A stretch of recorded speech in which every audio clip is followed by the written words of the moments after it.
여론조사심의위원회 홈페이지를 참조하시면 됩니다. 국민의힘이 어제 전국 곳곳의 경선 결과를 발표했습니다. 영남 지역 현역 의원들이 대거 본선행 티켓을 따낸 가운데 지역구 현역 의원들이 탈락하는 사례들도 처음 나왔습니다. 김종혁 국민의힘 조직부총장과 여당 공천 문제 자세히 짚어봅니다. 지금 전화 연결돼 있습니다. 부총장님 안녕하세요. 네, 전해커녕 안녕하세요. 반갑습니다. 네, 반갑습니다. 김종혁 부총장께서는 중앙일보 편집국장 지내는 등 언론계 쭉 계시다가 정치권에 와서는 국민의힘 혁신위 대변인 그리고 지금은 비상대책위원 겸 조직부총장 맡고 있습니다. 일찌감치 경기도 고양병 지역의 단수 공천을 받았습니다. 현역 의원은 민주당 초선 홍정민 의원이고요.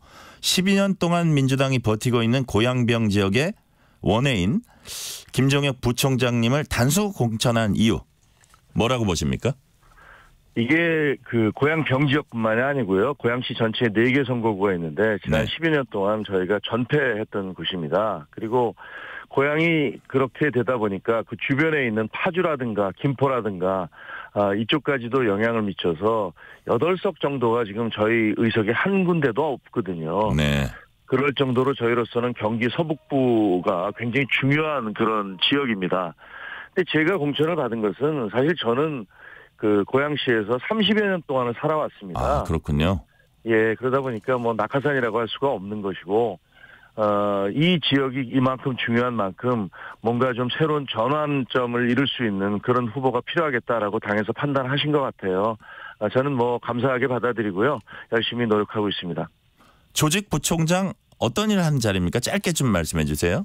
네, 거기는 그 말 그대로 당의 전국 조직을 총괄해서 관리하는 자리고요. 그다음에 직능국이라든가 청년국도 같이 포함되어 있어요. 아, 그렇군요. 그런데 사실 저는 이제 선거 직전에 임명된 지 2달이 정도 되기 때문에 제가 이런 부분의 전문가는 아니에요.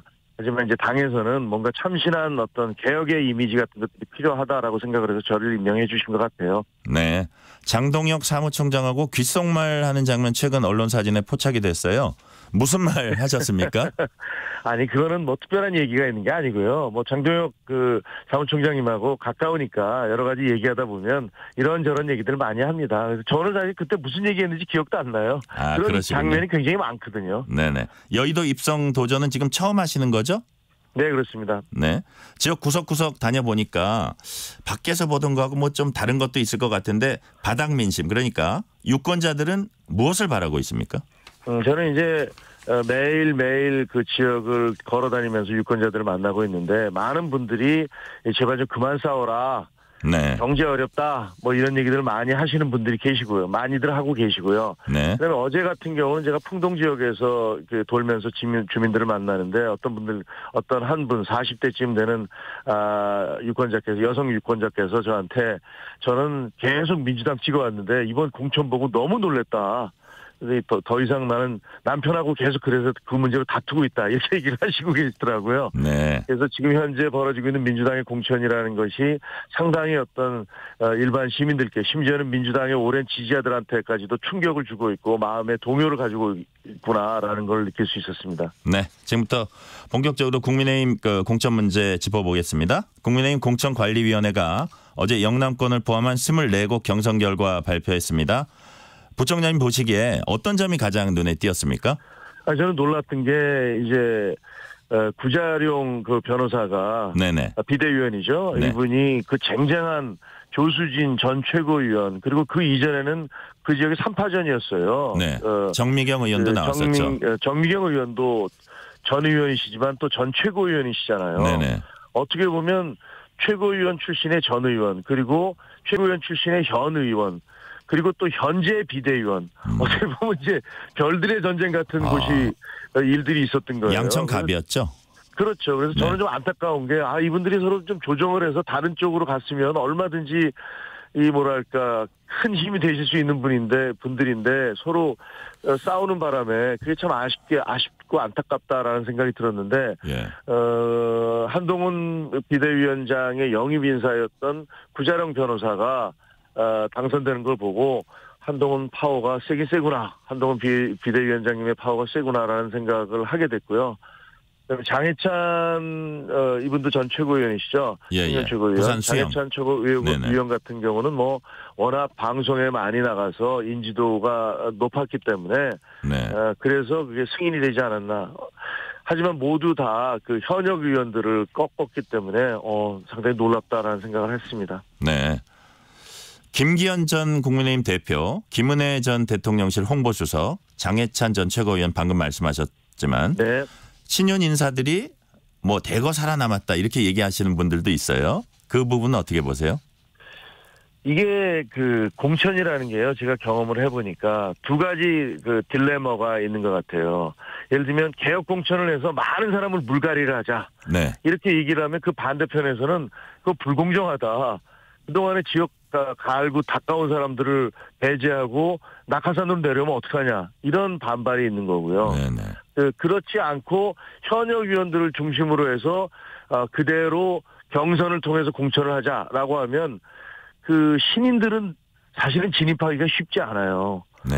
그래서 이 두 가지 딜레마를 어떻게 조정하느냐가 큰 문제거든요. 그래서 저는 핵심은 결국 공정성이라고 생각을 합니다. 이게 과연 공정하게 이루어졌느냐, 누구든지 수긍할 수 있도록 그 자료가 공개되고 있느냐, 이런 것들이 이 공천이 제대로 되느냐 안 되느냐에 대한 심판 과정이라고 생각하는데, 만약에 지금 김기현 전 대표나 저희 대표셨잖아요. 그다음에 네. 그 김은혜 수석이라든가 이런 분들이 그 낙하산으로 내려온 게 아니고 공정한 경선을 통해서 떨어졌다면, 왜냐하면 김은혜 수석과 같이 맞붙었던 김민수 대변인 같은 경우도 사실은 뭐 인지도도 있고 막강한 분이거든요. 근데 경선이 공정하게 이루어졌다면 그거에 대해서는 뭐라고 하기가 어렵잖아요. 그러니까 그런 측면이 있습니다. 네네. 좀 비슷한 얘기인데요. 이주환, 네. 전복민, 김용판 의원, 지역구 현역 의원 경선 패배 사례 이제 처음 나왔고요. 반면에 그렇습니다. 텃밭인 대구 경북에는 현역 의원 10명이 8명이 이제 본선행 티켓을 따냈더라고요. 네. 여기에 대해서 이제 기자들이 계속 질문을 하니까 이철규 공관위원이 현역 교체가 지상 최고 선인 것처럼 생각하는데 선거는 이겨야 된다. 이런 얘기를 하면서 현역 안 바꾸면 쇄신 안 된다는 말에 동의할 수 없다. 아까 이제 두 가지를 절충해야 된다고 말씀하셨는데 이 부분도 일리는 있다고 보시는 거예요, 그러면? 일리는 있죠. 그런데 사실 대구 지역 같은 데는 조금 예외이기는 해요. 네네. 왜냐하면 거기는 어떤 분이든지 우리 이제 서울의 강남과 마찬가지로 우리 지지자들이 많은 곳이기 때문에 예. 좀 개혁적인 인사를 내보낸다 하더라도 그게 당선 확률이 낮은 건 아니거든요. 예. 그런데 아마 이철규 그 전 총장님께서 얘기하신 거는 공정성의 문제인 것 같아요. 네. 예를 들면 지역 활동을 열심히 하고 있고 나름대로 하자가 없는데 그 사람을 그 불이익을 페널티를 줘서 잘라낸다면, 그렇다면 그분들은 또 반발을 할 것이고 그것이 공정한 것이냐라는 또 시비가 일 것이기 때문에 그런 부분을 말씀하신 게 아닌가 싶은 생각이 듭니다. 이미 페널티가 있으니까 그 정도면 충분하다 이렇게 보시는 것 같아요. 그거를 그렇죠. 인위적으로 드러내고 네. 이거는 좀 무리가 아니냐 이런 생각을 하고 있는 게 아닌가 싶더라고요. 맞습니다. 왜냐하면 신인들에 대해서는 가점도 있고 현역 예. 의원들 3선 이상에 대해서는 페널티도 있기 때문에 예. 그런 것까지를 다 고려를 해서 졌는데, 그렇지 않다면 아예 그냥 내리꽂는 수밖에 없거든요. 그런데 그렇다면 그것이 과연 옳은 것이냐라는 그런 논란이 있을 수 있겠죠. 그렇지만 현역 의원 우세 속에 감동 없는 공천이다 이런 지적도 계속 나오니까 국민의힘이 강세 지역을 중심으로 국민 추천제 통해서 사실상 추가 공모에도 나설 것으로 알려졌거든요. 실제로 그렇게 합니까?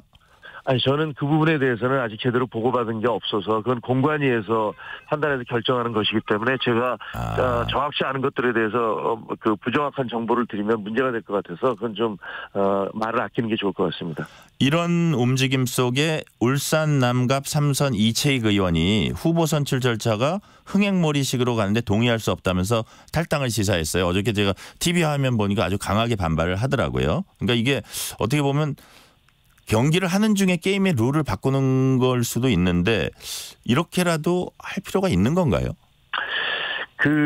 지금 이번에 공천 과정을 보면 저도 뭐 정 기자님도 올해 그 정치부에도 계셨지만 네. 저는 보면서 아니 집권 여당에서 공천을 하는데 이렇게까지 잡음이 없었던 전례는 거의 없었던 것 같아요. 왜냐하면 공천은 거의 전쟁이고 다 이해가 되는 게 평생 뭐 적게는 몇 년부터 길게는 뭐 10년 이상까지 그 지역을 위해서 헌신하고 열심히 그 텃밭을 갈구었던 분들인데 그런 분들이 떨어지고 나면 그 마음의 한이 왜 없겠습니까? 충분히 이해가 되죠. 그래서 삭발도 하고 단식도 하고 뭐 격렬한 대립도 하고 시위도 하고 이러는 건데 네. 그나마 이번 공천 같은 경우는 상당 부분 미리 사전에 공지가 되고 그 경선 과정이 다 통보가 되고 하기 때문에 그나마 이 공천 잡음이 최소화되고 있는 것 같아요. 네네. 그래서 이채익 의원님 같은 경우는 그 마음 충분히 이해가 되지만 그런 정도의 잡음은 어떻게 보면은 이런 경선 과정에서 불가피한 것이기도 하다라고 생각을 해요. 네. 박민식 전 장관 거취가 또 궁금합니다. 장관 출신 험지 출마 분위기 속에 서울 영등포 을로 갔다가 박용찬 전 당협위원장 지지 선언하고 나왔습니다. 박 전 장관 뭐 불출마는 아니니까 다른 지역 찾고 있습니까? 수도권 같은데? 제가 듣기에는 그런 것 같아요. 왜냐하면 이제 아직까지도 결정되지 않은 지역이 많기 때문에 이 부분을 박민식 장관 같은 경우는 경쟁력도 있고 그 이미지도 굉장히 좋은 분이시잖아요. 국가보훈부 장관하면서 많은 공도 세우셨고 그러니까 그 카드가 그냥 허공에 날려버리는 카드가 되지 않기 위해서 뭐 당 공관위에서 상당히 노력하시는 것 같아요. 연구하시고 계신 것 같아요. 그 논리라면 아까 말씀하신 조수진 의원이나 정미경 전 최고위원이나 이런 분들도 험지에 이렇게 조정을 하다가 뭐 하는 가능성이 없어지진 않은 거 아닌가요? 정치는 생물이기 때문에 뭐 어떤 가능성도 배제할 수는 없습니다. 하지만 이제 본인들의 의사가 어떠냐 이런 것들이 더 중요하겠죠. 네. 고 이승만 전 대통령을 조명한 건국전쟁이 다큐 영화는 이례적으로 관객 100만 명 돌파했습니다. 국민의힘에서 관람 릴레이 이어지고 있는데요. 김종혁 부총장께서도 제가 신문을 보니까 지역 당원들과 단체 관람한 걸로 그렇게 돼 있더라고요. 네. 보고 나니까 어떤 생각하셨습니까? 저는 이승만 대통령에 대해서 이승만 대통령은 우파 진영에 의해서 외면당하고 좌파 진영에 의해서는 왜곡돼서 그 본질, 본인의 어떤 실질적인 공과가 형편없이 뒤바뀌어버린 그런 대통령이라고 생각을 합니다. 이승만 전 대통령에 대해서 과가 없다는 얘기가 아닙니다. 그분도 과가 많으시죠. 하지만 그분이 초대 대통령으로서 건국 대통령으로서 대한민국의 자유민주주의의 틀을 만들어낸 것 그리고 한미 상호 방위 조약을 이끌어냄으로써 가장 강한 초강대국 미국으로부터 군사적인 보호를 받으면서 그 이후에 대한민국이 북한의 위협에도 불구하고 성장할 수 있는 기틀을 만들어 놓은 것. 그다음에 그 농지개혁이라든가 초등학교 의무교육제 등 같은 것들을 통해서 대한민국의 농민들 그리고 여성 인권 그다음에 교육 이런 것들에 대해서 큰 공을 세우셨어요. 그런데 이런 부분들이 전혀 얘기가 되지 않고 단지 그분의 잘못한 부분만 지금까지 논의가 되었기 때문에 이번 건국전쟁이라는 다큐멘터리 영화를 통해서 많은 분들이 이승만 전 대통령의 실제 모습에 대해서 좀 더 접근할 수 있었으면 좋겠다라고 생각을 합니다. 네. 민주당이 통진당 후신으로도 여겨지는 진보당에게 울산 지역구 1개 양보하고 비례 3석 약속했습니다. 민주당이 반국가 단체에게 국회문 활짝 열어줬다 이런 지적도 나옵니다. 어떻게 보세요? 저는 이해하기가 참 어려운데요. 대한민국의 모든 활동들 그것이 정당의 활동이든 사회단체의 활동이든 혹은 우리 국민들의 활동이든 헌법적 질서와 틀 속에서 이루어져야 되는 겁니다. 그런데 통진당은 아시다시피 친북 활동을 통해서 헌법재판소로부터 정당 해산을 당한 거예요. 그리고 그 통진당의 이석기 씨 같은 경우는 실형을 받고 형량을 살고 나오지 않았습니까? 그런데 그런 분들의 후신이라고 일컬어지는 정당에 다시 국회로 진입할 수 있는 틀을 민주당이 만들어주고 있다는 것에 대해서 정말 경악을 금치 못하겠거든요. 도대체 대한민국의 헌법은 무슨 의미가 있는 거고 헌법재판소의 판정은 어떻게 받아들여져야 되는 겁니까? 저는 굉장히 잘못된 거라고 생각합니다. 민주당 공천 과정에서 역시 가장 뜨거운 이슈는 임종석 전 비서실장입니다. 공천 배제된 임 전 실장이 당 지도부에 재고 요청했습니다. 뒤집힐 가능성 몇 %로 보세요? 거의 없다고 봅니다. 왜냐하면 이재명 대표께서 탈당은 자유야. 당신들 마음대로 해라는 식의 메시지를 이미 내시지 않았습니까? 그리고 뭐 명문 정당이라고 해서 이재명 그다음에 문재인 두 분이 만났었는데 그 다음 날 바로 그 임종석 전 실장에 대해서 그리고 문재인 전 대통령에 대해서 그 문재인 전 대통령 때문에 선거에서 졌기 때문에 그때 당시에 뭐 어떤 직을 맡았던 분들은 책임을 져라라는 식의 공관위 얘기가 있었어요. 이거는 이미 미리부터 어떤 문재인이나 그 문재인 전 대통령과 그 주변에 있던 분들, 그리고 잠재적으로 이재명 대표에게 정치적 경쟁자가 될 수 있는 분들을 다 날려버리겠다라는 그런 틀을 짜놓고 가는 게 아닌가라는 생각이 들어요. 그래서 저는 이게 뒤집힐 가능성 별로 없다고 봅니다. 같은 맥락에서 이제 홍영표 의원 지역구도 전략 공천 지역으로 의결이 됐습니다. 그래서 그렇습니다. 이게 이제 갈등이 수그러들기는 어려울 것 같은데 이제 탈당 행렬도 지금 이어지고 있어요. 탈당 규모도 좀 많이 늘어날 거라고 예상을 하세요?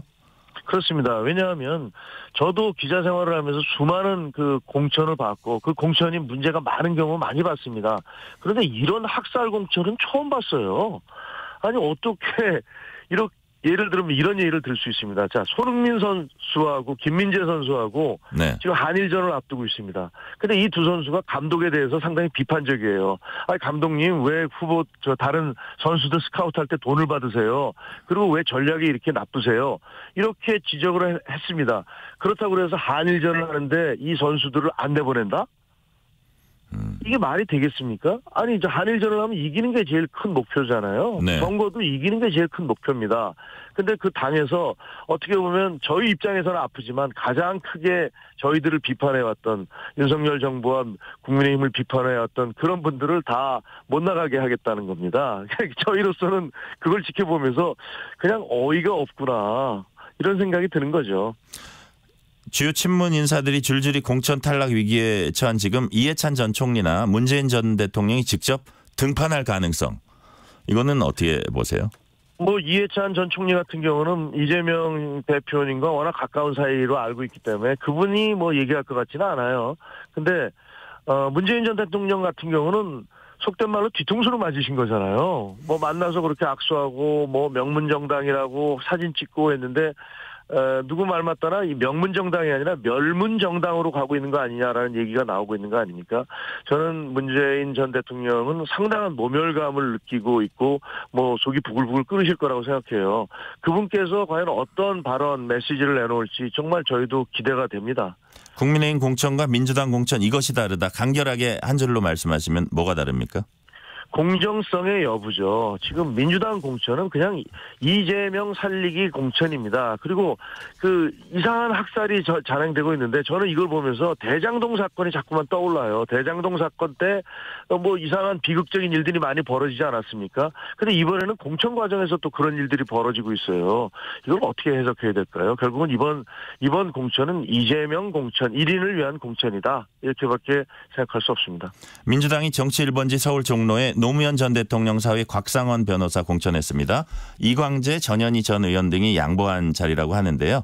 그러니까 이제 곽 변호사와 최재형 현직 국민의힘 의원, 민주당 출신 금태섭 개혁신당 최고위원이 한판 승부를 벌이게 됐는데 금태섭 전 의원이 어디 표를 얼마만큼 가져가냐 이것도 좀 관전 포인트가 되겠어요?